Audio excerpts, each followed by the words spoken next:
नमस्कार प्रणाम।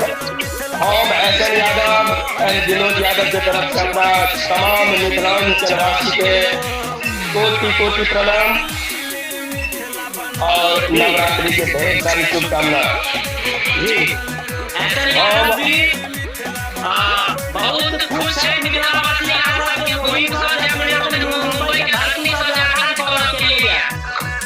हम अपना लाइव के माध्यम से हम तमाम मिथिलांचलवासी के बतबा चाहते हैं कि अश्लीलता के खिलाफ देखिए और अश्लीलता के सपोर्ट में देखिए सेहो करिए। कमेंट में बता दे करिए कि